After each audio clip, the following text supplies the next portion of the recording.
Welcome to the Learn True Health podcast. I'm your host, Ashley James. This is episode 183. I am so excited for today's guest. We have one of the most inspiring people I have ever had the pleasure of learning from here today to share with us. He has an incredible story. He has so much to share.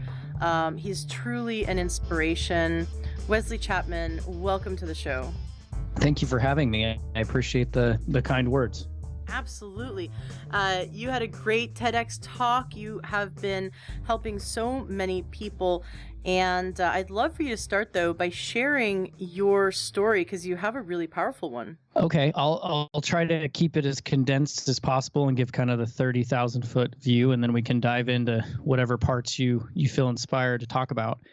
My journey in life has really been full of a lot of trauma and traumatic events. My childhood started immediately with trauma, even before I was on the planet. You know, the entire experience of being in the womb was filled with young parents who weren't really ready to be parents, and thus, weren't taking some of the precautions and some of the things needed in prenatal care, I guess we could call it. And so that in itself was crazy. There was a lot of different things that they were putting into their bodies that were obviously, now as we're learning with science, definitely have effects on us as the child being created in the womb. And once I came onto this planet, that trauma and those situations didn't stop. In fact, my first kind of diagnosis, if you will, was failure to thrive at 3 months old.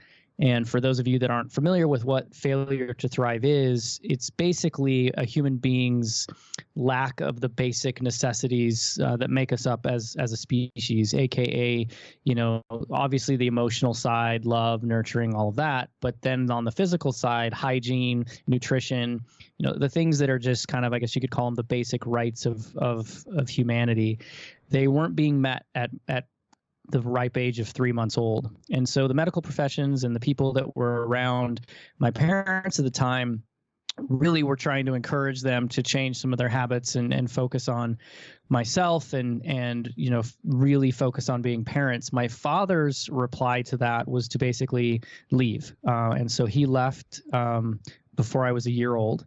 And that led my mother to, really going into, this protective, I guess, if you will, for herself.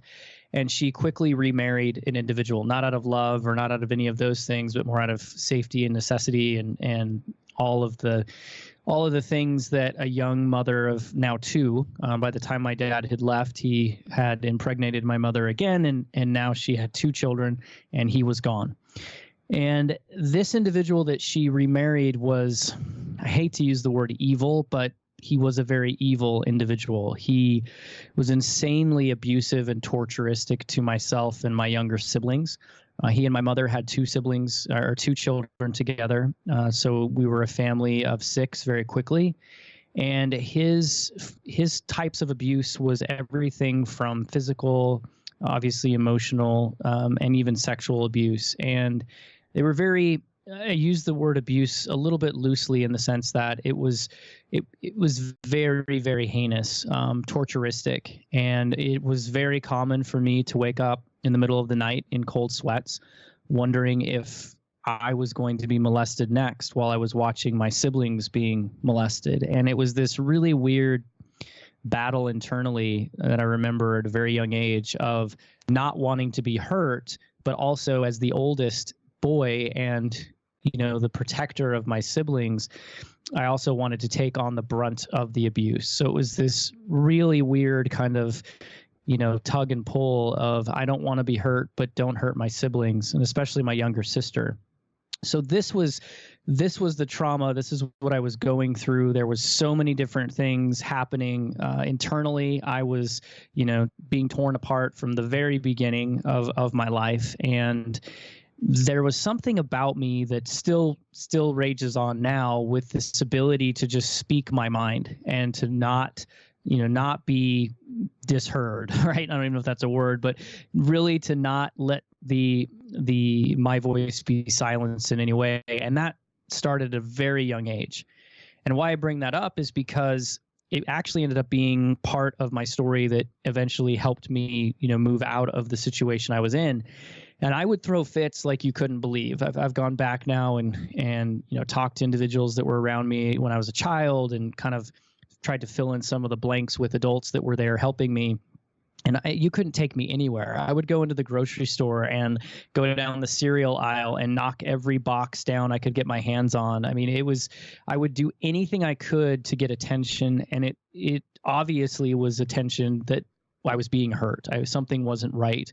But instead of that being looked at, I was labeled with all kinds of different, labels. And again, with my, before I even got here on the planet, with the whole, 9 months in the womb thing and what my parents were doing, I was labeled with all kinds of different things related to drug and alcohol usage and in prenatal stuff. And, there was just all of this, like, it must just be, this is what's going on. And it didn't help that my younger brother was mentally handicapped. So they kind of thought I was a functioning, mentally handicapped person. And I wasn't exhibiting the signs as early as he was. And so that's where the labels started going. That's where the treatment started heading. That's where the medications started being implemented into my life at, the ripe old age of 4.5 years old. And while that was happening, my mother was, as you can imagine, very stressed out, trying to deal with everything, some of the decisions that she had made in her life. She had her own struggles. She was a teenage runaway. There was just so many things going on in her life. And so adding, my very boisterous personality to the mix, at the age of 6.5, she left. And so by 7 years old, I was without my mother and my father. And, at that point in my life and even into my teens, I was very angry about that. And now looking back, that was a saving grace. That was something that actually gave me a chance, gave me an ability. Now I'll just kind of fast forward because there's a ton of stories in between here and there's a ton of things going on. But abuse became something that was happening to me on a daily basis. Even after I left my family unit, the families that I would be transplanted into, the places that I would go, eventually the forever home that I landed in, there was still abuse. And I was dealing with physical and emotional abuse and then even, on some spiritual abuse until 16, 17 years old. And that abuse was just as horrendous in different ways as the abuse that I dealt with in my childhood. And in fact, even more vivid memories, more of it, more of a consistency. There was just a lot of different things that happened up until 16 or 17 years old. And I played, into that victim role as anyone would. I don't think anyone would judge that. However, now I've learned that wasn't the most positive thing. And I was labeled, consistently labeled with everything you can possibly imagine, from the extremes of schizophrenia to bipolar to post-traumatic stress disorder to social anxiety. And every label came with a concoction of medications. And so in any given day, I was on anywhere from 15 to 25 different medications, some medications for the side effects of medications and side effects of those medications. It just became this, uncontrollable scenario that was happening, all trying to control this out of control child who was really just expressing the pain that I was enduring. And I was very, very, very quiet about all of my story. There's only, at this point in my life, up till 16, 17 years old, there was just a handful of people that even knew anything about my story and that even knew anything about my childhood. And it really, that was rooted in the fact that I didn't trust people. I would be bounced from one clinic to another. I would be bounced from one inpatient center to another. I would be bounced from one counselor to another. I would be bounced from one, structure of mentorship and parenting to another. There was no trust. And so why would I ever communicate? I mean, there's no stability. So why would I open up about myself? So that was really the building blocks of my childhood and of my experiences. Now, obviously, everything changed, and there's a whole story of that. But just to give your audience, a brief 30,000 foot, and there's a ton of stories in there, which I may have to fill in gaps as we go along in this interview. But that's the overarching scenario. Suicide was a daily occurrence. If you read my journals from there, which it's crazy how much writing I did. It was kind of a safe place for me to actually write my feelings, and I would write about, the stereotypical teenage and pre-adolescent things, and then I would also write about very horrific and very painful things. But the common thread was dying. I did not want to be on the planet, and in fact, before the age of 16, I had 12 documented suicide attempts. Thank God I'm not, talented in that regard. And I don't mean that insensitively at all. I mean that very, very wholeheartedly. I'm very glad that I was never able to execute that to completion. But it was there, and it was something that I truly, truly felt, and something that I completely have empathy for. It's not an easy way out. It's not any of the things that, people will talk about. It's a very painful, numbifying experience where you just feel like there is no other options. And so as quickly as I can in 14 minutes or however long we've been going on this, that is the synopsis of the childhood. And then there's a lot of different stories inside of that. Starting to get on medications at 4.5 years old, you said that at one point in your life you were on 25 medications. Is that correct? Yes. Yes, it was a cocktail of different things. And again, some of these were pills to offset the pills, and some of them were to offset, different things that had started happening in my body, infections, my immune system was shot, there's just so many things that happen when you start chemically imbalancing a child at that young age. Mm-hmm, absolutely. What was the beginnings of you getting your health back to the point where you no longer needed, and I'm never saying that you actually needed those medications, but I mean, what was that first moment that had you start to go down the road of healing so that eventually you got off all those medications? It started with, like almost every story you ever hear of change. It started with, a massive trauma and a decision. These medications were tearing up my liver. They were tearing up my digestive system, my stomach lining, my esophagus. There were just, as all of them know, or everyone knows, these chemicals can do a lot of damage, as well as obviously they can help as well in some cases. But when you start that young, it's just you're asking for a lot of trouble. And so that happened to me. My internal organs started to reject different things. My liver started to degrade. I started to get incredibly sick. And these doctors that had given me, in my book, I call them the little candies. They had sold me this, like, take these little candies, take these little pills, and you're going to feel better inside. The thing is, I never felt anything inside. It was numbing. The medications were more of just, which is what they're designed to do. They would stabilize mood, a.k.a. they would numb me. And what they were doing internally was destroying my organs. And so I became very, very sick, went to these same doctors, and then they reverse informed me that these little pills were actually hurting me, that they were going to have to try some different medications. My liver was having a problem, and if I kept going in this direction, my liver was probably going to fail. And I didn't know a lot about, science at this point, or the body or anything. But I knew that when you start talking about organs failing, that's not a good thing. And one doctor was blazant enough to tell me that I was most likely going to die if I continued taking these medications. And I'm very thankful for my teenage perspective on life, because that teenage boy, that 16-year-old boy, basically looked at the doctors with a big F you and said, no one is going to kill me. And I know I just talked about wanting to die, and it's a really weird, teenage perspective, but my mind was, the only person that's going to have control over me dying is me, nobody else. And this was another moment in my life where I was sick of adults controlling me. I was sick of people telling me where my life was going to go.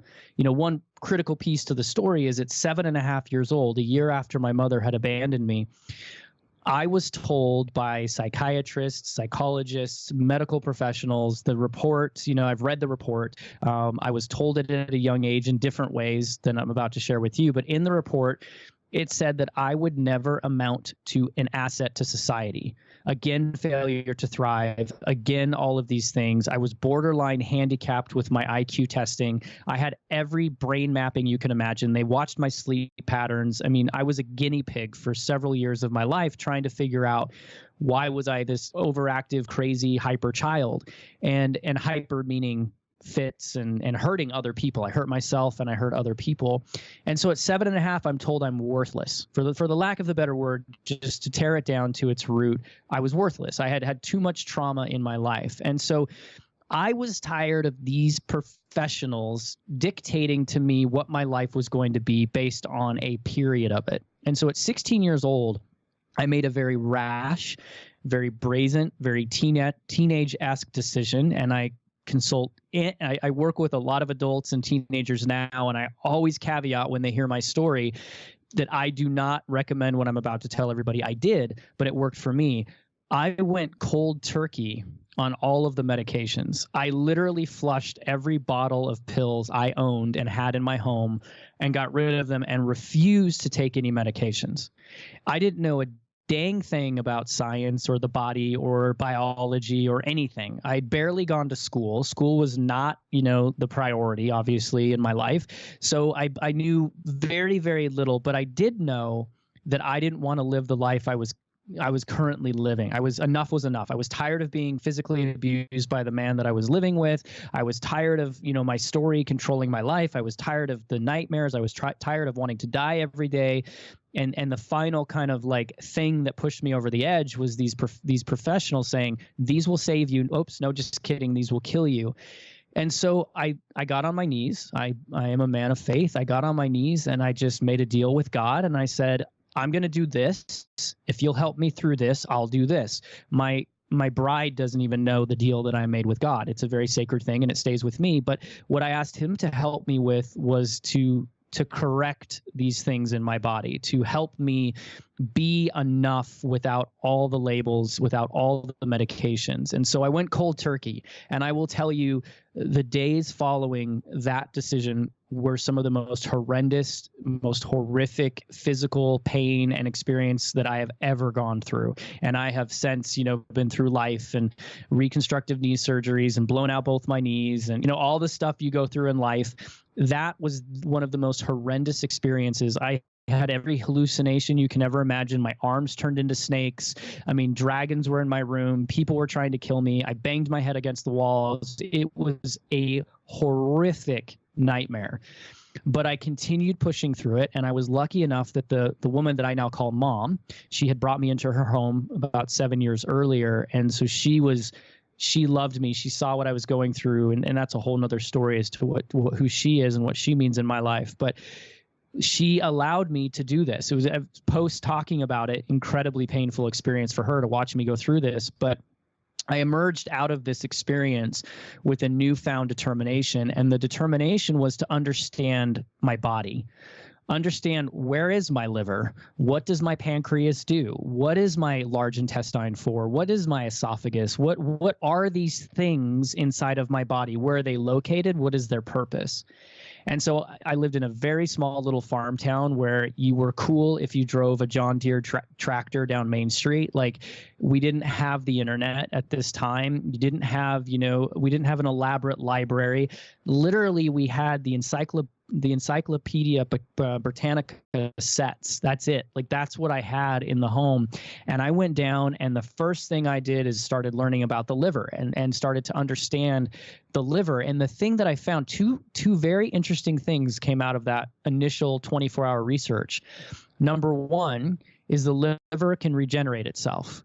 Number two is that our bodies they're naturally equipped to purify themselves, but they require a purification solution, aka water.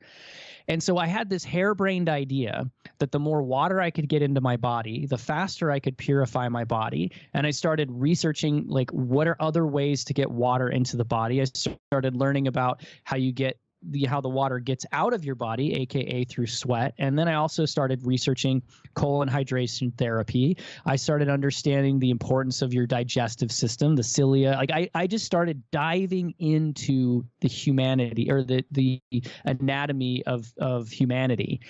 And in that diving in, I started to find nuggets, just little things where I was like, oh, maybe this will work, or maybe that'll work. And I started experimenting. I started paying attention to what I ate. I started working on, drinking as much water as I can. I started understanding chemistry and understanding that we are chemical beings. We think we're emotional beings. That's just something that we've identified as, identified so that our curiosity can be solved.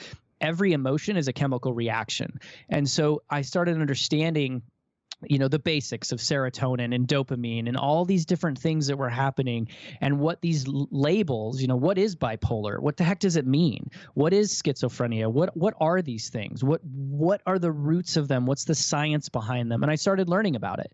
And I started learning about neurons, and I started learning about receptors, and I started learning about neural pathways, and I started learning about gray matter, and I started learning about frontal lobe and subconscious and conscious development versus subconscious development. I started to just dive into the world that we, have labeled as holistic, but really to me, it's just the label of common sense. And I started really understanding my body. And then I started doing the things that, just logic. Like I said, liver can heal itself if it's purified. So how do you purify it? Two things: get as much water in as you possibly can, and then don't put other bad things in. That's simple. And so, fast forwarding now into my life, I don't drink coffee. I don't drink alcohol. Good luck getting me to take an ibuprofen. Like, I do as much as I possibly can naturally. I drink a ridiculous amount of water. By the time you and I are done with this interview, I'll have easily drinking, well, how big is this thing? It's 40 ounces, and I'll drink 2 of these in our interview. And so I drink an enormous amount of water. I know the research behind water. I know you can overdrink, all that fun stuff, but I know my body. I know how much I need to drink. And since 16 years old, and now fast forward, I'm 36, almost 37, I have not taken a single pill for anything that has to do with a mental illness. Rarely do I take antibiotics. And, I'm not stupid. If there's something that comes up, I'm going to take care of it. But as many and as much of natural, and understanding that there are even natural things that we overuse. I mean, and we could dive into that, but just understanding chemical makeup, my individuality, my own chemical makeup, my blueprint. And that's now, you referenced my TED Talk. All of that has now propelled me into learning more. And I studied some things from Bruce Lipton, which I already kind of had some ideas about cellular regeneration, positive thinking, mindset, body conversation. And I did an interview with Bulletproof Coffee, and we talked extensively about organ communication, which sounds really crazy, but I started to talk to my body. I started to say, hey guys, let's fix this. Let's change this. Let's work this out. And within 2 years of doing that, I was an award of the state. I was never adopted. I was never legally transferred. I was abandoned and then became an award of the state. So every so often I had to be evaluated. My disability, I was counted as that, had to be evaluated. And at 13 and 16, I had those evaluations done, and the same thing came out. Borderline IQ of a handicap, social anxiety, all these different things that they were qualifying me as somebody who needed assistance from the state. And as I graduated high school, they had to do it again, because now I went into a different tier. I'm going to be an adult. Am I an adult on this system? Where do I fit in? What programs do I get? And when they retested me, everything that was broken, and I hate using that word, but for the sense of this conversation, everything that was broken was the exact opposite. My IQ was borderline genius. My body was functioning at a level that they couldn't understand. I've since had, just had my blood looked at, which was like a whole crazy cool experience to watch your blood floating around on a 60-inch or LCD screen, whatever. And every single time any test was done, then everything came back as the exact opposite as it was. My labels were gone. My social anxiety was getting under control. My bipolar was nearly, non-existent. The chemical imbalances in my blood and in my body were stabilized. And, it wasn't a miracle. It didn't happen overnight. It took a couple of years, and then it kept more discipline and more years to get to the point, where trauma and things that would come up would take care of themselves. Then I was able to reverse engineer and start taking care of the trauma in my life. And by the age of 26 years old, I was a functioning human being, and I was producing in the economy. I was doing everything they said I would never do. They said I'd never drive a car. And, by the age of 30, I had 9 cars, so it was just everything that was the label, was the diagnosis, was not. And that is the message that I share as often as I can, is that we are not the labels we're given. We are what we choose to be. So anyway, long answer, I know, but hopefully that gives us some ideas. I love it. I love it so much. I know you're enjoying this interview. Up ahead in our interview, Wesley shares how he's gone on to not only get his health back, become a highly successful person in business, and then transform the lives of thousands of children and adults around the world. He's doing some amazingly powerful things, and in the rest of the interview, he shares his secrets that he's figured out in life, that when he teaches these secrets to others, they themselves transform their life and live happier, more productive, more successful, and don't allow the things that have happened to them in the past to affect their now or affect their future. This reminds me of the training I just graduated from, the Institute for Integrative Nutrition. I spent a year in this program, and I could have put it off. I really wanted to do it. I could have put it off and said, I don't have enough time. I don't have enough money. I'm super busy. But I saw something in the training. I saw that when I would go through the training, that it would give me more tools that I could help more people. And so I jumped in, and I'm really impressed that they designed the program specifically for people who are already working full-time jobs and have families. Now, men do take the training. I saw several men in my class, but mostly women. And Joshua Rosenthal, the creator of the Institute for Integrative Nutrition, originally designed his health coach training program so that working moms and stay-at-home moms could do it and fit it into their life. So you can watch or listen to the videos in your commute. You can do the training basically during nap time, a little bit each evening. You can manage to do it in your life already, no matter how busy your life is. And that's what I love about the Institute for Integrative Nutrition's Health Coach Certification Program, because I was able to actually fit it into my life. And now a year's gone by. I cannot believe a year's gone by. It's just a blink of an eye. And I have learned so much. It really transformed my life. I learned so much about counseling, about helping others, not only food. We do learn 100 different dietary theories, which are fascinating, but we learn so much more about how to help someone to gain their life back, to get to a place where they have joy in every area of their life. And we become experts in how to help people install new healthy habits that really stick and that really work. Another thing I love about the Institute for Integrative Nutrition is once you've gone through their program, you can apply those credits to a bachelor's or a master's degree. Several colleges, both online and physical colleges, accept their credits. I am so excited about that because I'm looking for the next step in my education. And it's really cool that I can take this last year that I have been able to do with the Institute of Integrative Nutrition, and I can take these and apply it to a degree. So if you want to help people, obviously, if Wesley's been doing it for so many years, and if his story really resonates with you, and you want to turn around and you want to make this kind of impact in people's lives, I highly recommend checking out the Institute for Integrative Nutrition, because they teach you so many of these skills, and you do learn real skills for sitting down with someone and helping them and making a big difference in their life. Go to learntruehealth.com/coach. You can get more information. They give you a free module you can check out, or call the Institute for Integrative Nutrition. You can Google IIN or the Institute for Integrative Nutrition. And when you call them, mention my name, Ashley James, because I have a deal with them that they will give you the best price. In fact, right now, and for a very limited time, there's $1,500 off, and they just emailed me and let me know. I told them when I signed up that I was going to be telling all my listeners about it. In fact, over 20 listeners have become health coaches, have joined and become health coaches as a result of the podcast and me sharing, which is really exciting. It's a big commitment, but it's amazing life change. And, every month I was going through the program, I said to myself, I would have taken this course just for the personal growth alone.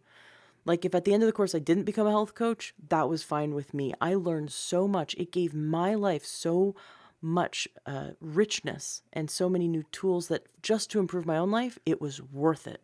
Some people like to do these kind of trainings just for their own personal growth. I highly recommend it for that. If you're looking for a boost in your life, more skills, more joy, it's an amazing program, and it really does transform you. In fact, all the students I've talked to that graduated in my class, they all felt as though their life has completely transformed. So check out the Institute for Integrative Nutrition. I only promote what I absolutely believe in and what I know is going to make a huge difference in your life, because that's why I do this podcast. I do this podcast so I can help you to transform your life so that you have better health, you have more joy, you have more holistic health and life and vitality, and that you can go on to help others live those wonderful dreams that they have, instead of being stuck in the box like we talk about with Wesley, or being stuck on so many drugs that they can't function and they can't live to their greatest potential. Please check out the Institute for Integrative Nutrition. Tell your friends about it. Maybe you have a friend that you know would be perfect as a health coach. Let them know and make sure that they mention Ashley James and the Learn True Health podcast so they too get the absolute best price, because I want that for all of you. Excellent. Well, enjoy the rest of today's interview, and please share this interview with those you love, especially those who know may have had a tougher childhood. Because you know what? If Wesley can completely turn his life 180 and then go on to help thousands of other children, prevent them from committing suicide, prevent them from going down a path of self-destruction, help them so that they turn their life around to the point where they no longer need to be on certain medications, it's phenomenal. And that's exactly what we're here to do, is help as many people as possible. So share this episode with those that you know would make a big difference in their life. And enjoy the rest of the interview. It is amazing how much power we give over to the medical professionals, that just because they went through 8 years of college, that they can put us in a box, and that, we must be that. We must, be within that box. It's just amazing that a doctor, and they've done studies where they found that doctors who, and you mentioned Bruce Lipton, and I love his books, doctors who will come in and say, you have 2 weeks to live.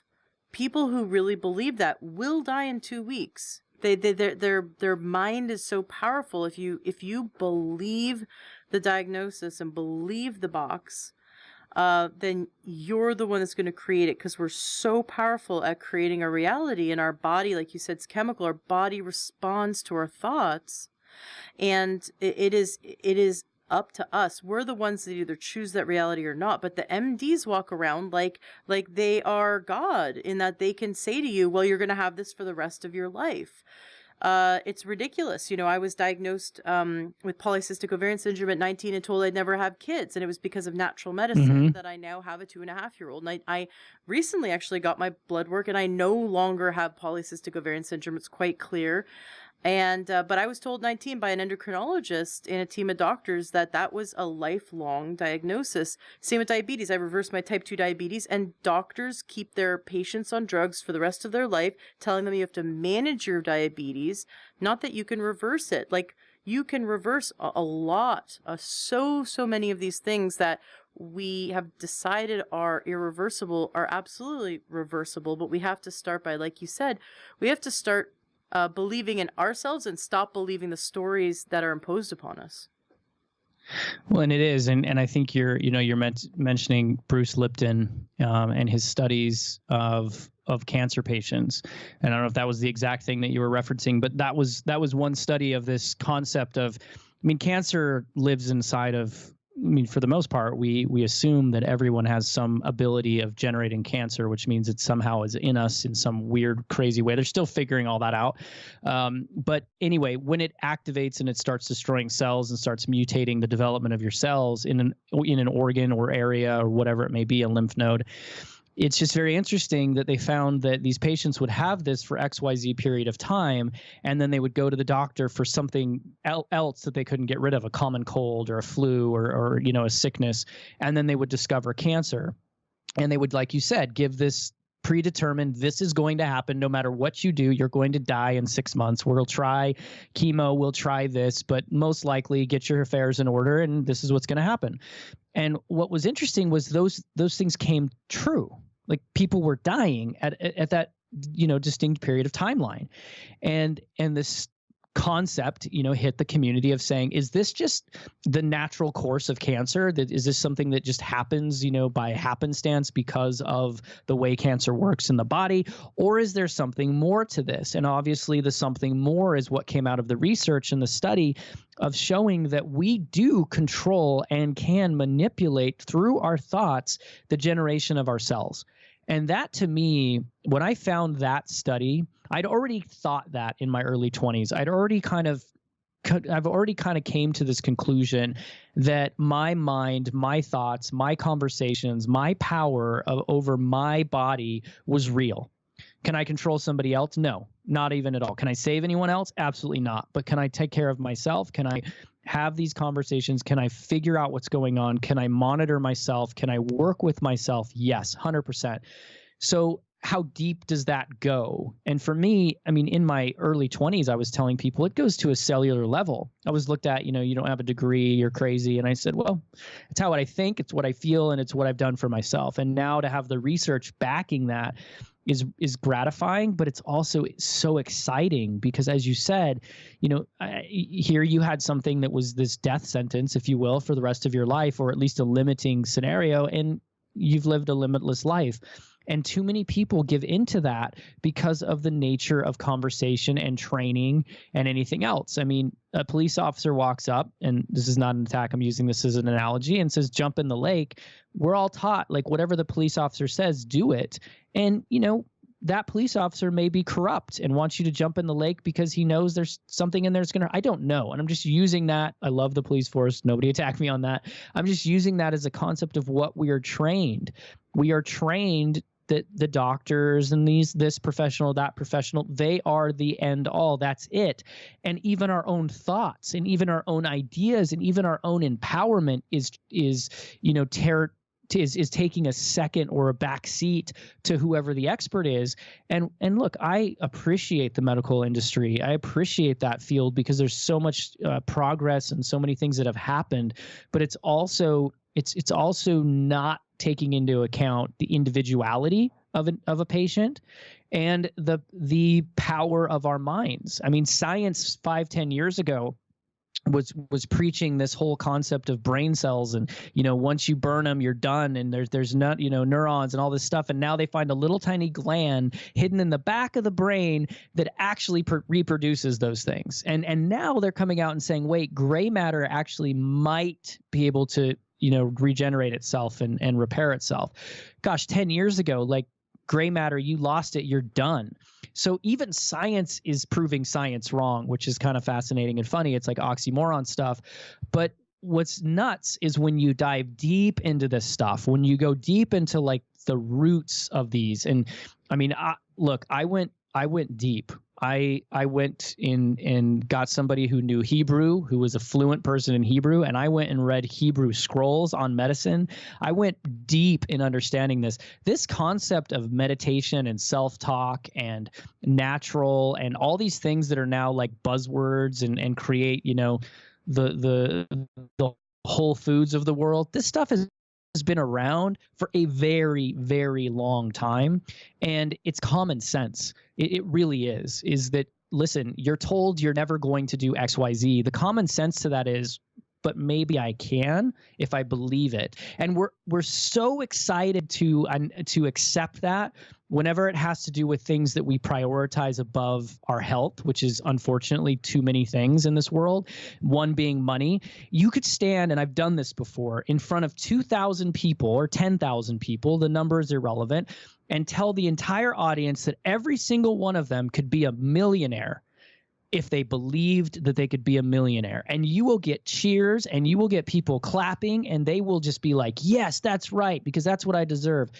You could stand in front of the same group of people who all have diagnoses of health issues. I don't care what it is. Put it across the gamut and tell every single person in the room that they could be healthy if they choose to be, and they will all look at you like you're effing crazy. And it's just fascinating to me. It's the exact same principle. The same principle of think about it and the red bike will appear in your driveway, which I don't agree with, is the same concept of think about positivity and think about positive health, and you can have a better lifestyle and a better healthy body. It's the same generic principle. Now, both of them are not as simple as that, but the same principle. One is accepted with no concept of science or prove it to me. The other has prove it to me and tons of science on it, but it's not accepted. It's a very frustrating thing, as you can tell in my voice.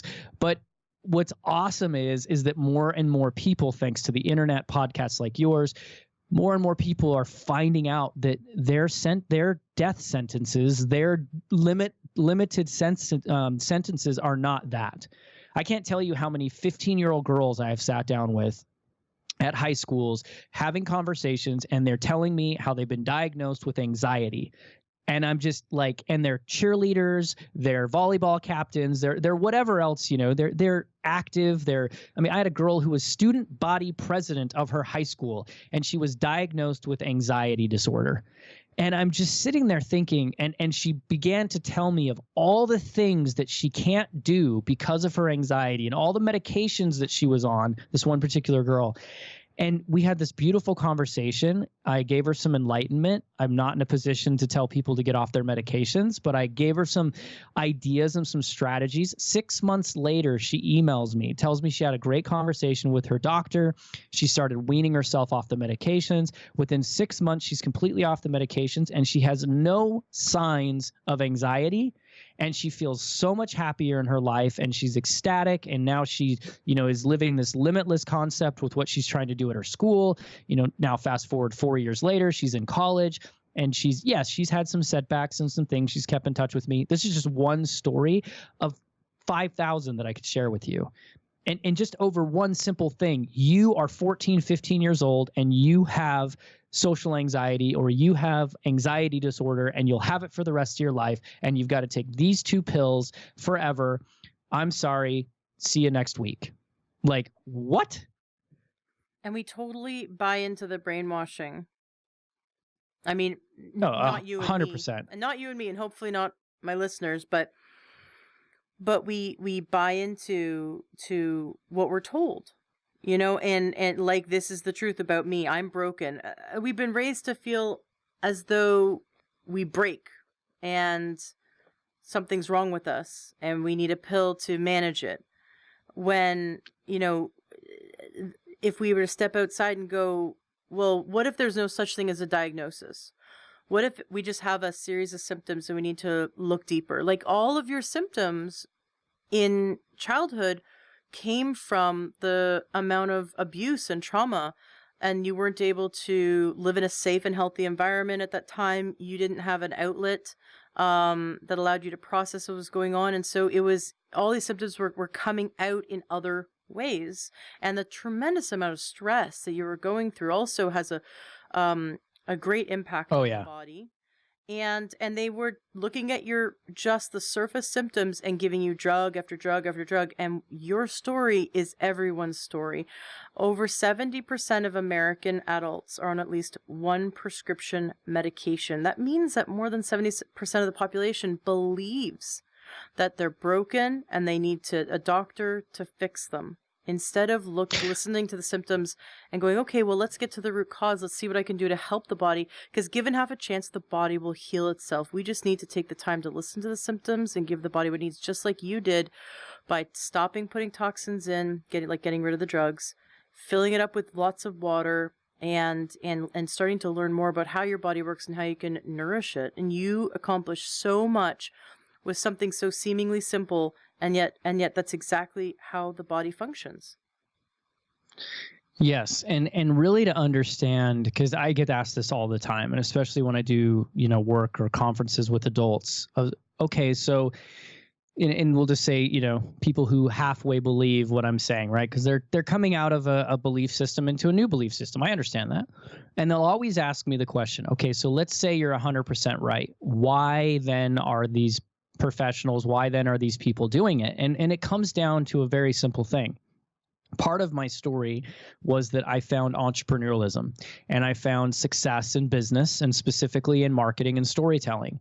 And I was blessed to sit in some rooms with some very powerful companies and very powerful human beings who are now leaders of some of the most powerful companies on the planet. And I'm not going down a conspiracy theory. That's not what it's about.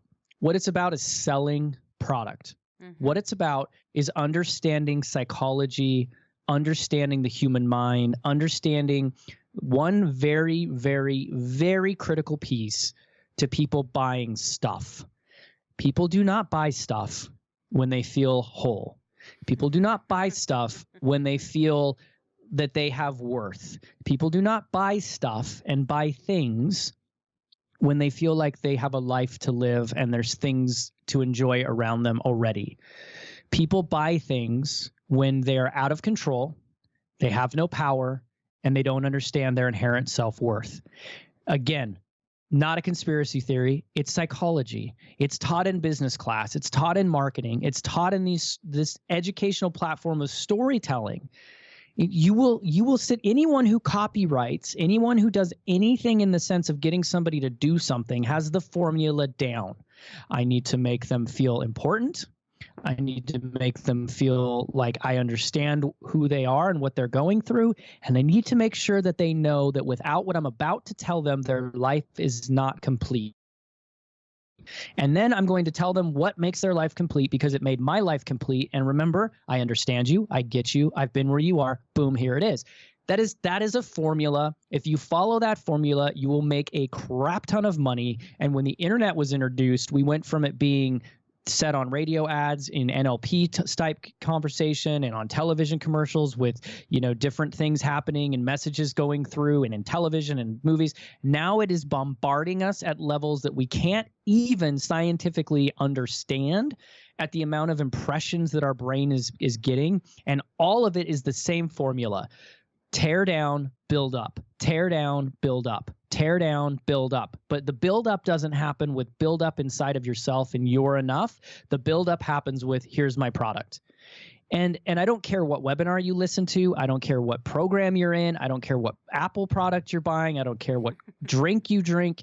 It's all the same formula, because it's psychologically billions of dollars has been invested globally on understanding the human mind for one purpose and one purpose only: to make profit. And these companies get it, and they're utilizing these tactics. And I've seen self-help gurus utilize this tactic, which makes me disgusted inside. I've seen people who profess that they're here to change your life and they're here to awaken something inside of you, but their entire idea and their entire framework and their entire existence on the planet is a 5-year dependent program through upsells and conferences and this and that. And it's this program of still keeping you to believe with enough of a concept that you're enough, but with a reality that you're not enough without XYZ program or XYZ mastermind. And they put people into the same comatose state that any other product company is putting you in. So the why is it makes money. And listen, I understand the medical world inside and out. I've consulted doctors. I get it. They're not the ones making massive amounts of money on these prescriptions. They're not making massive amounts of money on these pills. Are they getting paid? Yes, of course. Are they bombarded with human beings who want quick fixes and don't want to do what you just talked about, diving deep? Of course they are. Because listen, going through the purification process I went through, it was horrendous. It was literally horrendous. And I can tell you that if I hadn't have gone through so much torture and hell in my earlier life and had this ridiculous amount of resilience towards physical and emotional pain, I don't think I would have come out it. I think I would have gone and like dug the pills out of the toilet. Like literally, it was so hard to process and to go inside of my mind and have conversations and be able to recall memories and to go through all of the things that I've done so that I can now speak to you or anyone on the planet. And I go very detailed on my story. Like I'll tell you what the carpet looked like while I was on the ground. Like I am very detailed because I've done the healing. I don't heal from stage. I don't heal from these podcasts. I'm done. I did the healing. It took me 10 years of my life to heal the trauma and the experiences that I went through. And it was not an overnight success. It took a ton of willpower. It took a ton of self-discipline. And it was very painful. Physically, emotionally, my body, I had cysts growing. I had infections. I had zits that looked like freaking golf balls. Like I went through things you can't even imagine to purify my body. But the key word there is I went through it. And too many people are living in this victim mentality where it's okay to be a victim because look at all the attention I get. It's okay to be a victim because look at what happened to me. I deserve to be a victim. And great, if that's how you feel, I can't combat that other than telling you, in my opinion, it's the wrong idea. The logic I will tell you is, what the hell has being a victim gotten you? What has it really accomplished? And so I would challenge you that if you live this amazing life and have everything you've ever dreamed and you're wealthy and you're healthy and every other possible thing that you possibly can imagine success being, if that victim mindset has gotten you that, then I'll shut up, walk away, and we'll never talk again. Never in the 65,000 plus individuals I've sat across from have I ever heard somebody look at me and say, well, yeah, I've got everything and I'm a victim, so it's fine. F you, Wes. Like never. Usually they break down and they're in tears and they're just being like, it's gotten me nowhere, da-da-da. And we go through this whole process. It's time for this country. It's time for people, and not in a fictitious like way of just feeling good because you're now part of some club, but like in a real you and the mirror, naked when you're there, you're vulnerable and it's just you, like in a real way. It's time for people to put the victim to bed and wake the hero up instead. That hero that's inside of them, that little 3-year-old that wants to take on that world, the 1-year-old that wouldn't take failure as an option when we were trying to walk. Thank God we are planned and designed in a way that we don't have external pressures and external things happening when we're learning how to walk, because none of us would walk. We'd all be rolling around if we used adult mindset in that period of our lives, we'd all be rolling around to get somewhere. I mean, seriously. I mean, how many times did we fall and hit our heads, and how many times did we embarrass ourselves, and how many things happened when we were learning how to walk? Yet for some reason, when we try to learn something new or we try to do something, we have all these excuses. The reality is that same individual that learned how to walk, learned how to talk, learned how to do things, that got scuffed up knees, that stood up, that believed that they were Spider-Man, or believed that they were gonna take on the world, whatever it was, that person is still inside of you. You've just chosen to let that person hide or beat a bed because this victim mentality, this victim idea seems so much sexier or seems so much easier. And so I would implore anybody that hears this, put the victim to bed and wake the hero up inside of you instead. Like, take control of your life. Own it. It's your life. It's your one life. It's not mine. It's not Ashley's. It's yours. Take ownership of it and own it. And stop with the excuses. There's enough stories of people rising from the ashes, of people being diagnosed with XYZ and now don't have XYZ. Like, you don't need another story. What you need is a kick in the ass. Like, you need to just make something happen, and you have to do it. Anyway, I'm ranting, but there you go. I love it. Are you kidding me? We're all on the edge of our seat. So for the listeners who are ready, who are like, you're right, being a victim has got me nowhere. Reasons and excuses for why I don't have what I want.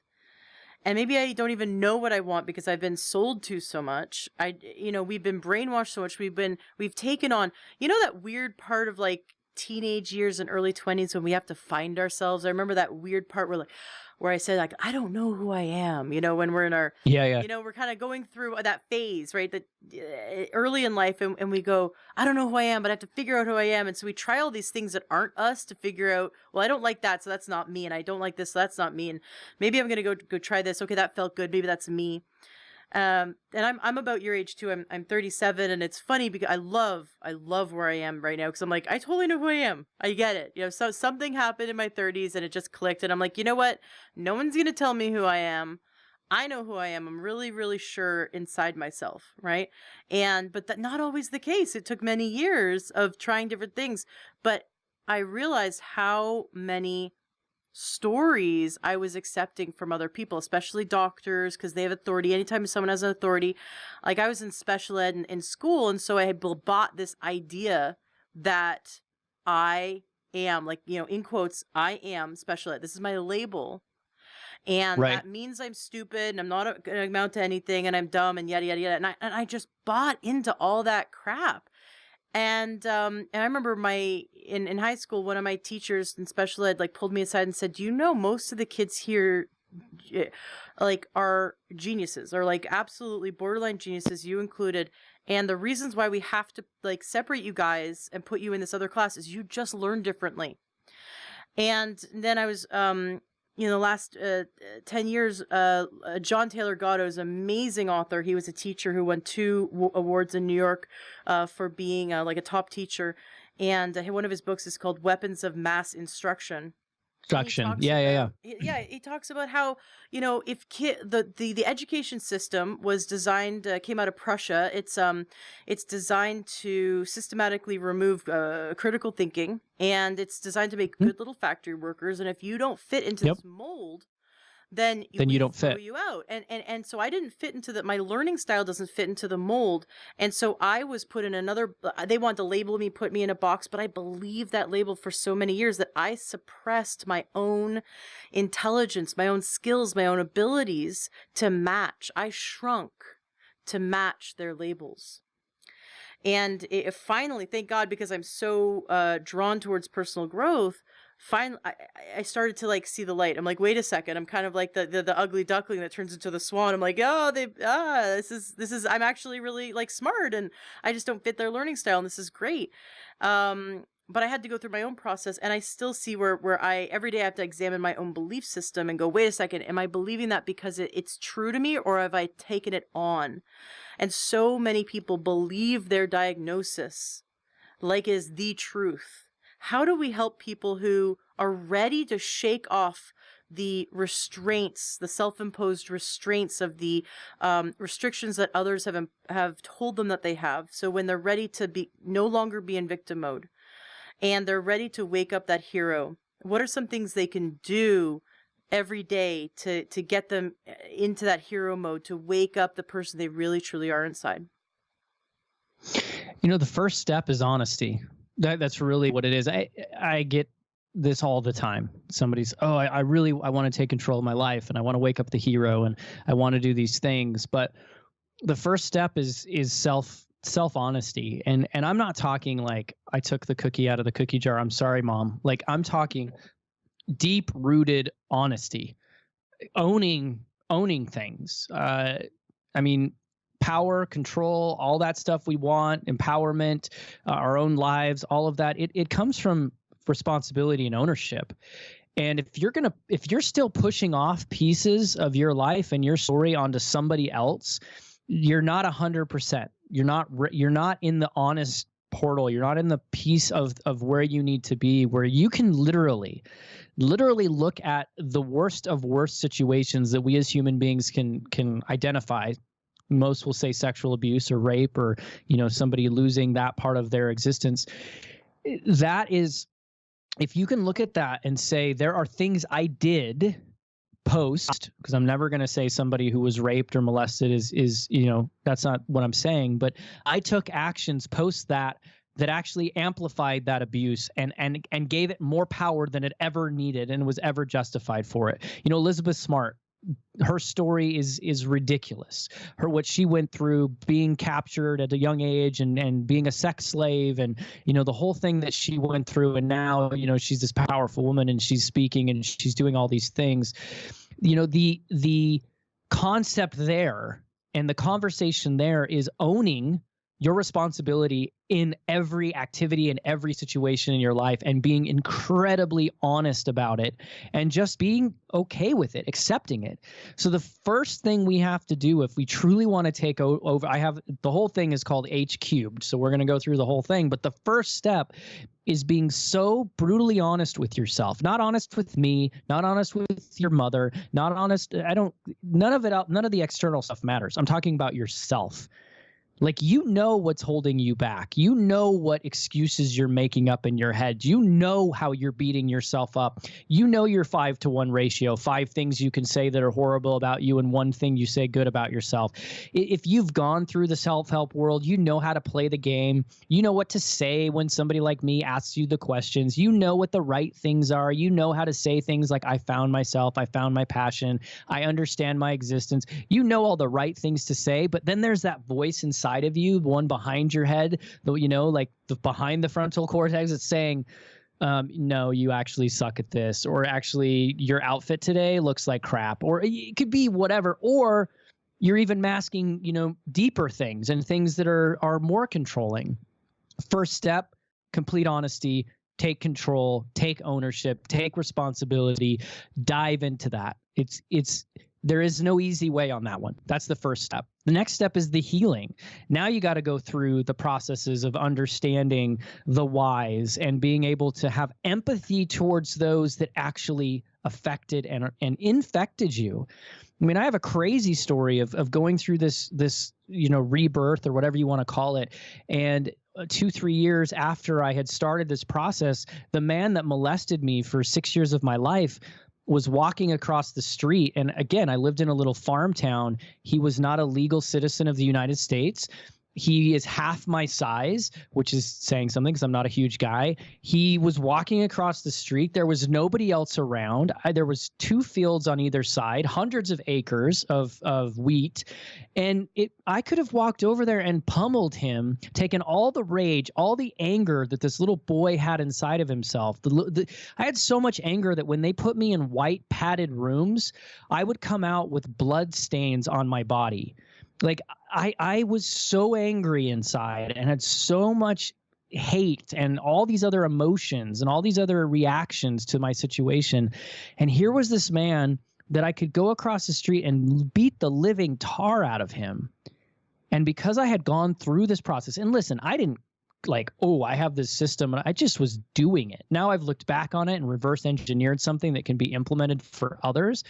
But I had just got to this point. I literally laughed when I saw him. Not laughed at him like, oh my gosh, you small little inadequate human being. No, I laughed at the fact that I had allowed that man to control my life for so many years.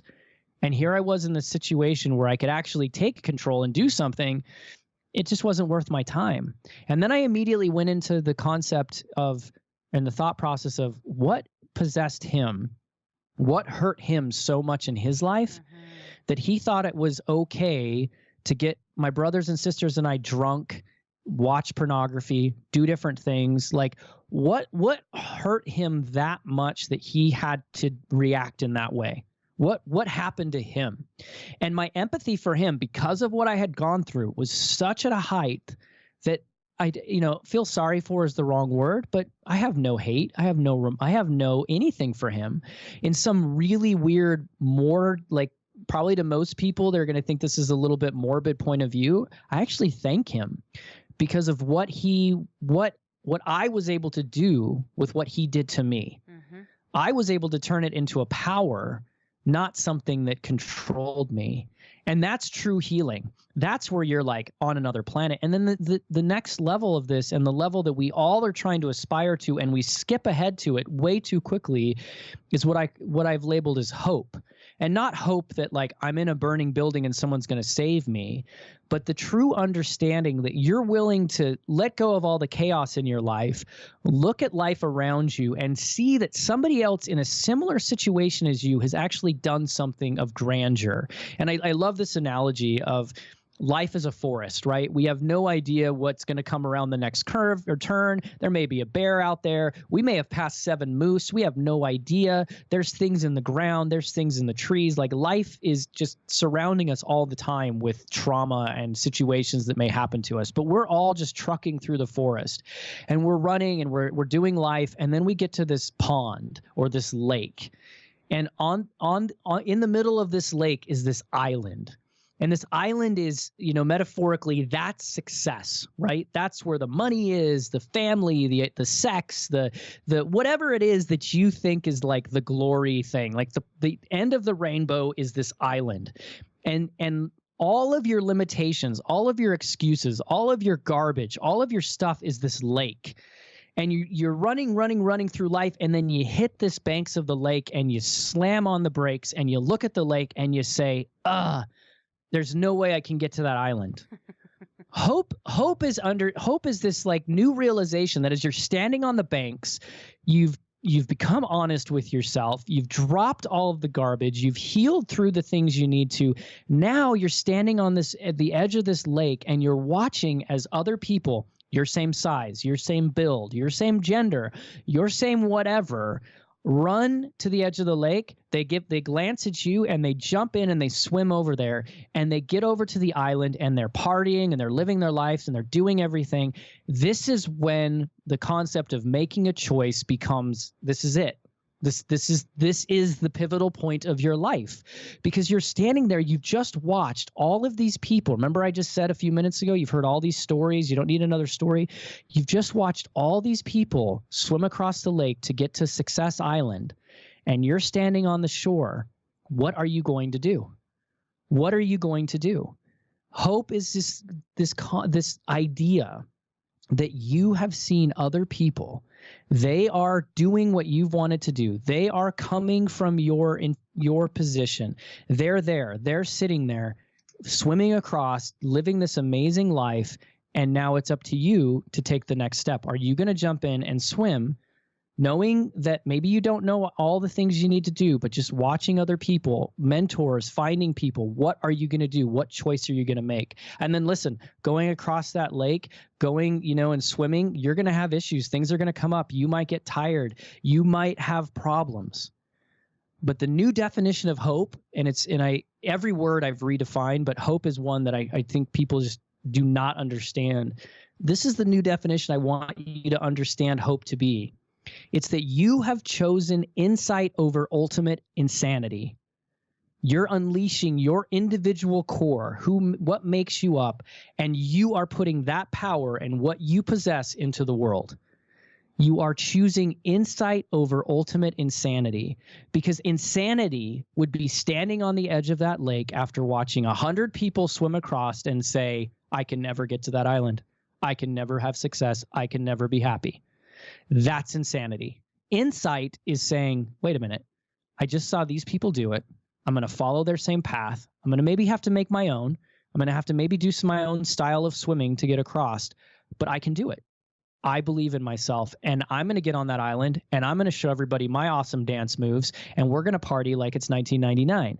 Like, that is the mentality that has to happen in order for these 3 things to accumulate into waking the hero inside of you. You have to be honest. You have to truly heal independently of anyone else.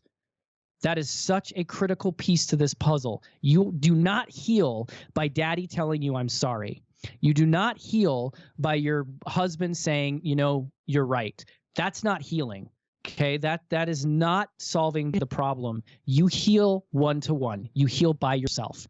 I cannot tell you how many times I've been backstage after just getting off of a stage with really iconic people, and I'm not going to name names, of people who jump out there and profess to have everything figured out and are super successful and they love their life, and then they hear my talk and they sit back with me in a white or green room or their hotel room and they sob and tell me how They are in so much pain. They hate their lives. Their marriages are barely staying together. They thought being on stage and sharing their experiences would be a healing moment, but it's actually been more detrimental. I can't tell you how many times that has happened to me on people that I even looked up to and thought this person has it all together. I'm not saying everyone is like that, but you don't heal from anything other than one-to-one. Money's not going to solve your problems. I was very wealthy. I created a tremendous amount of wealth thinking money was going to solve it. There's not another person that's going to solve your problem. There's none of that. All of that is a byproduct of just having a great life. And those are great things to have, but they are not the key to success. They're not even success. They're not even happiness. Like, there are so many things we are misconstrued on in our languaging, let alone our thought process. Like, I want to be happy. Okay. What does happy mean? Define happiness for me. Your definition is different than mine. You may live in happiness by, sitting on a beach. That's the most miserable thing in the world for me. I'd rather slip my wrist than sit on a beach. Like, honestly, I hate the beach. Now, right now, I'm talking to you in the middle of nowhere in a cabin that I'm on a satellite connection, and we're having this conversation, and that's heaven to me, right? And it's 32 degrees.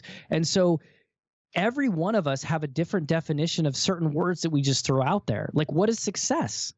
Like, people need to stop just saying things and really turn around and analyze what life is for them.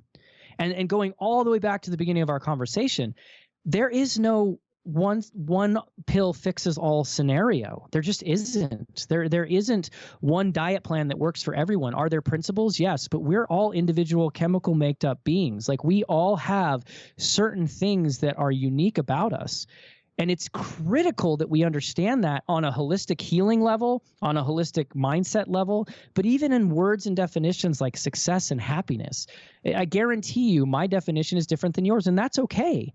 Because there's not a universal definition for the word happiness. If you really want to dive deep into like understanding, and like this will take people down a tunnel of craziness, is a book called The Being. And I'll have to grab the author because I can't say his name, but it is insane. It was a book written many, many years ago by a very, very, very, very powerful thought leader that we now look up to in so many different ways. But this concept of being, like, what is being? What is humanity?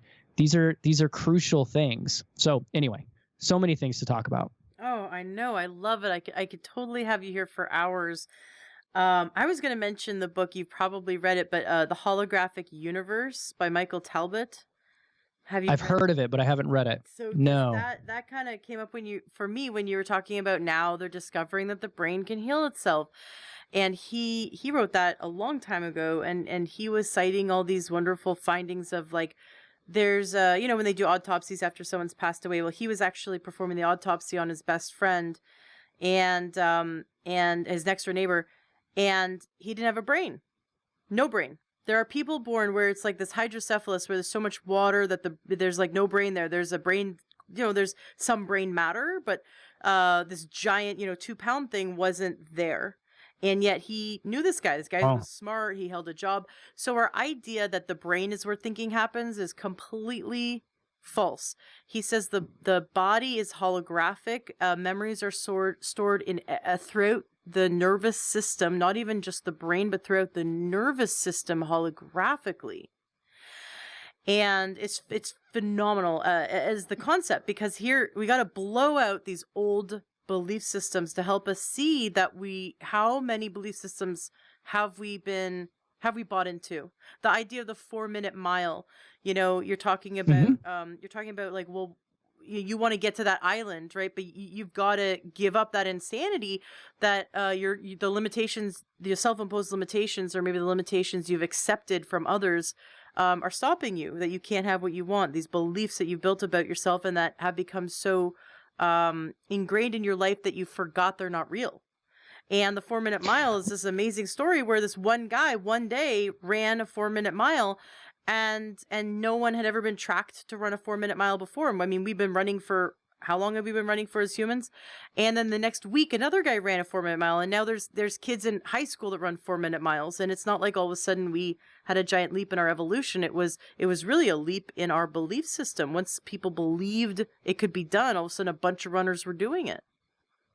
Right. The Earth has always been round. We just thought it was flat, and that's an analogy for everything, right? And I haven't heard that. I'm now fascinated about that. And being, it's called Being in Time, and it's by Martin Heidegger. It's the guy who translated. I can't say his name. So anyway, but Martin Heidegger is Being in Time, and it's fascinating read. It will take you down like pathways that you never thought possible in your own mind. It's crazy. But, going to that point that you just mentioned of we think the brain is the end all be all, modern science now has finally come around. We've said this in the holistic community for ages, eons, that the gut, the digestive system, is its own brain, right? Well, they've now discovered that when the embryo is formed and we're starting to develop as human beings, we have a tissue that's created. Brain tissue, right? That's the first part of our creation. Well, that tissue then is separated into two territories, upper and lower. One is the brain and the other is the digestive system.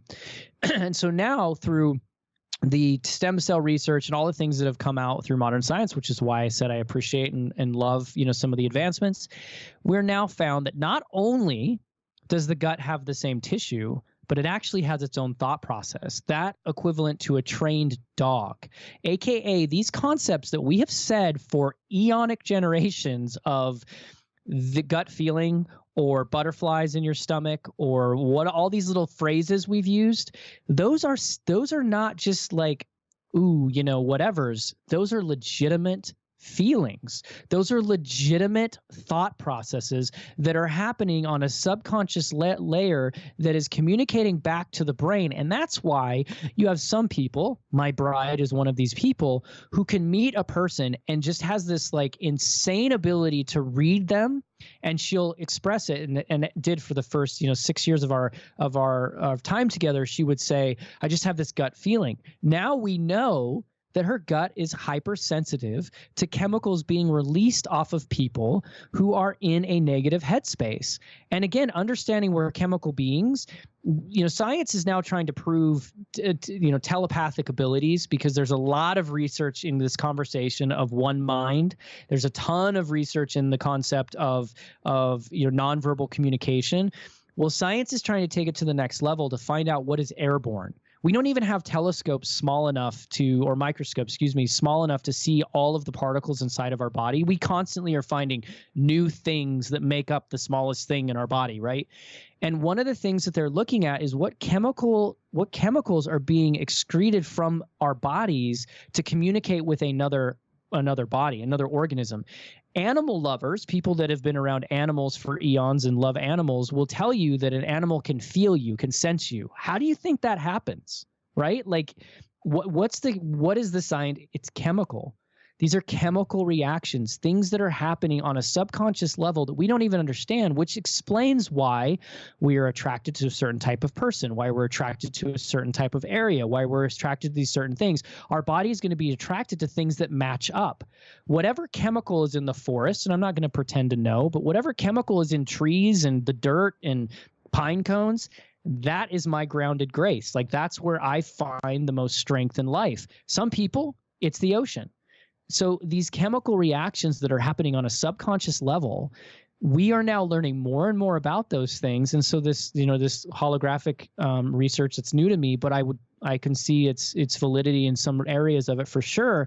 But don't underestimate the importance of our digestive system. Don't underestimate the importance of what we're putting in our body, not just for having good skin, but the chemical reactions that are happening. And more important, here's the thing everybody wants, right? Like, wave the magic wand on everybody's life. We all want to be rich. We want to be happy. I just used air quotes. We want to have unlimited sex. We want to have the best partner, like all these different things, right? We want all this, no, I'm not going to say superficial, but we'll call it superficial. We want all these things to happen in order for us to have the best life experience. Well, let me tell you something. If you're excreting the best chemicals, if you're living the healthiest life inside and out, you're going to attract the right type of people in your life because they're going to be drawn to you in that way. Now, caveat, you'll also attract people who are in great need of that type of thing, which is what happens to me. I always, an old rancher, her name is Dawn, and she told me one of the greatest quotes I've ever heard. She's a rancher. She's lived on a ranch her whole life. Like, not a philosopher of any regards, but I thought this was just one of those statements that's like that came out of like Aristotle, and that is that responsibility comes to those that are responsible. And we dove down into that conversation of when you're all there and everything's kind of put together and your cup is full, it's naturally going to happen that other people are going to come to you for their cup filling. It's just going to happen, and you're going to in your whole goal in life is to be so damn selfish that your cup is so full it's overflowing so that you can help other people. See, we have that backwards. Being selfish is the most empowering thing on the planet for others, because if you're taken care of, if you're in a right space, you will organically attract others who need help filling their cup. And that's the definition of humanity. That's what it's about. But we're taught, nope, go do the service project, go do this, go do that. I don't care about your family. Oh, yes, we do. Family's the most important thing. But we have 9 church activities this week that are going to take you away from your family. Like, the hypocrisy in our conversations has got to stop. Like, we are living in a world that needs people to be stronger more than ever before. And I don't know when this episode is going to air, but my heart goes out to the families in Las Vegas. I've been doing immense amount of interviews and conversations with people who are surrounded that trauma. And that was a horrific scene in our country, but it's not going to be the last. I don't mean that disheartening or to sound hopeless. We have a lot of people that are hurting. And when we don't solve these problems, and when we give attention to these things in the wrong way, like we are politically giving these headlines and doing all these things, guess what? These people, they want love, they want attention. And as morbid as it sounds, if they get attention and they're in the grave, that's better than no attention and they're standing up breathing. And we are living in a world now where more and more people need to become warriors of strength. And that's why I do what I do, is because I want children to wake up and understand their potential. I want adults to stop living in excuses. And I want the adults to become the warriors and the mentors to these children coming through, because these children don't have enough mentors and warriors living in their lives. And we could talk for hours about that. But you as an individual need to be so damn selfish that you just fill that cup so full that it's overflowing to the part that when you're filling other cups, it doesn't even really affect you. It doesn't deplete you. It doesn't make you feel exhausted. It actually you just get more invigorated. And that is something that only happens through pure selfishness. Wow. I totally agree with you. The mainstream media and all the headlines, it's all about clickbait, and they're going to say things that are not conducive to us coming together and healing. They're going to say things that perpetuate fear, anger, separation. And I just wish there was a really good news website that was only about positive news. Like, I want to hear about all the people who are helping people and all the healing. And I want to hear stories of all those people crossing the lake into their island.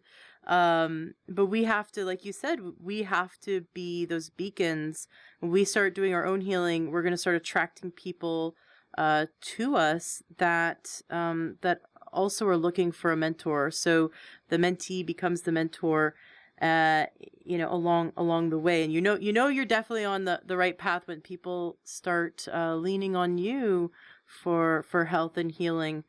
It's been so wonderful having you here today. I'd love to make sure that we talk about Wake the Hero. I'm really excited about this program you're doing. Can you share with us, what is this program, Wake the Hero? And it's wakethehero.com. Yeah, so it really has come out of more of a, I guess, people wanting it, supply, demand, all that fun stuff. And listen, I never in a million years, ever, this was not the life plan. Like, I was fixing myself, quote unquote. I hate that word because we're not broken, but I was improving myself and growing because I wanted to live a happier life. Mm-hmm. And that was it. I had no intent of being famous or having my name in the clouds. Like that just wasn't part of the plan. If I could just live a day not wanting to kill myself, then that was enough. But because of what has happened, because of my story being shared, because of things happening, I do now have opportunities to help other people. And it's been a very interesting, transformation for me. 10 years ago, well, 12 years ago, I was running an 8-figure company and I was wearing $5,000 suits and driving sports cars. And that was my life. I didn't feel 100% fulfilled by any means, but I was a lot happier than I'd ever been. And, my thought process started changing. I started focusing on happiness now that my basic needs were met, all those fun things. And I started diving into the word happy and blah, blah, blah. And now I'm in this position where everywhere I go, I can be on a subway. I can have, people talking to me in an Uber. I have had people that for whatever reason decide to share with me their bad day or their bad life or their bad moments. And then I'm able to help. And it just organically has happened. And it's now spurred into this community that I literally launched like a month ago called Wake the Hero. And the idea is just to create more content that gives people the blueprint for taking control of their lives and putting the victim to bed and waking up the hero instead. It's completely free, wakethehero.com.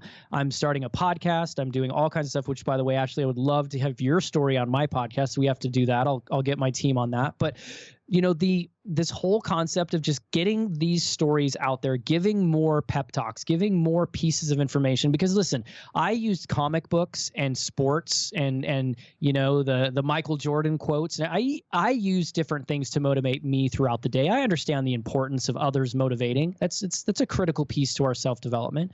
So I wanted to create that. That's Wake the Hero. It's free. Now, I've also realized that going back to filling the cup and doing the work that I want to do, especially with the children, we don't charge families for a lot of the work that we do because a lot of those families are in economic statuses that they can't afford it. And so we have a camp program that we run for kids. I go and live with families who are struggling. And if you remember those shows like 911 Nanny, it's like 911, my child is cutting themselves. Like I go in, I do things, and if they can afford it, great, but the majority of them can't. So a lot of out-of-pocket expense, a lot of, things that we're doing, and I've self-funded it for many years, and now it's getting to the point where I've got to scale it, I've got to train people. So we have to figure out a way of funding that, because as much as we all say we donate, we don't. 2% of the gross national product has been donated since like 1974, and it hasn't changed. So we talk a lot about how we help people, but it's usually my prayers are with you, my wallet is in my pocket. And that's a whole nother conversation. So I've decided to become self-sufficient.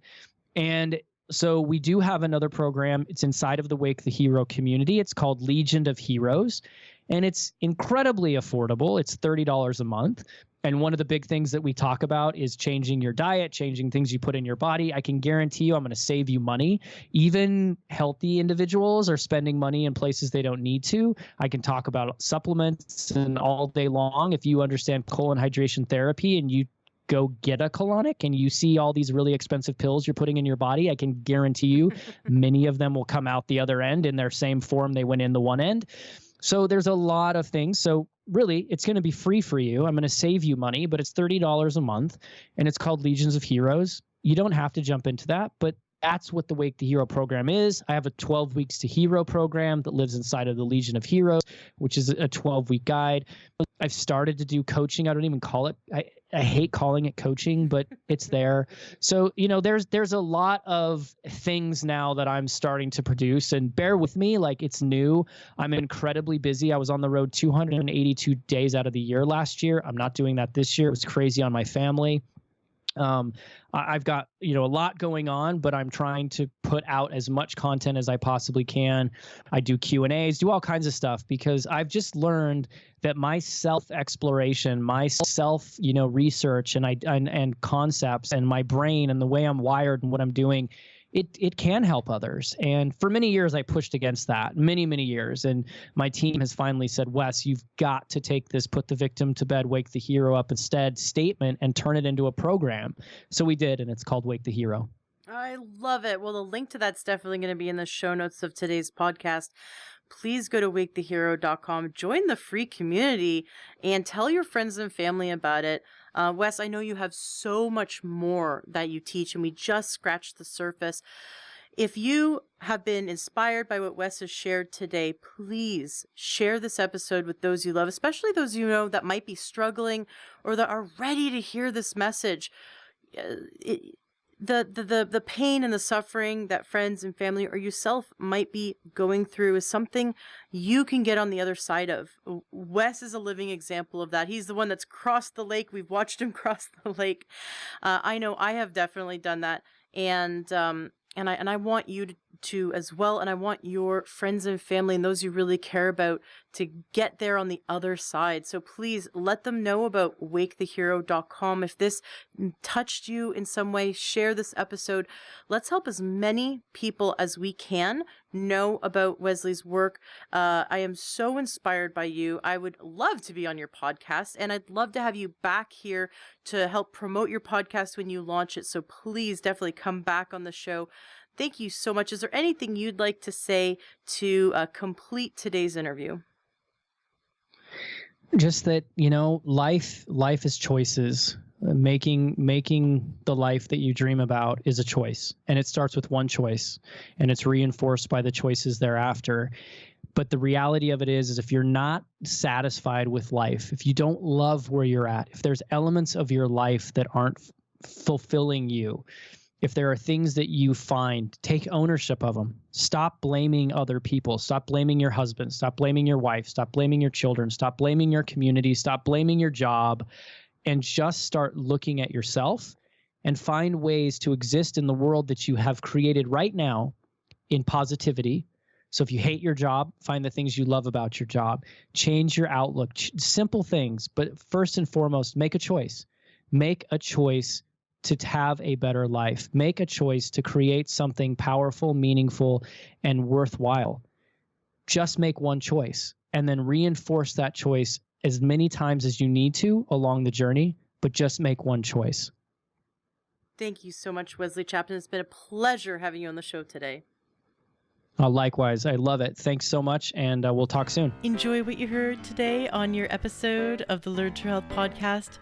Did something move you, inspire you? Did you get great information that's going to change your life? Awesome. That's exactly what I'm here to do, is to help you gain your health back. Please turn around and share this. If this is something that's helped you in any way, share this with those you love. Love the Learn True Health podcast and want to support us? Awesome.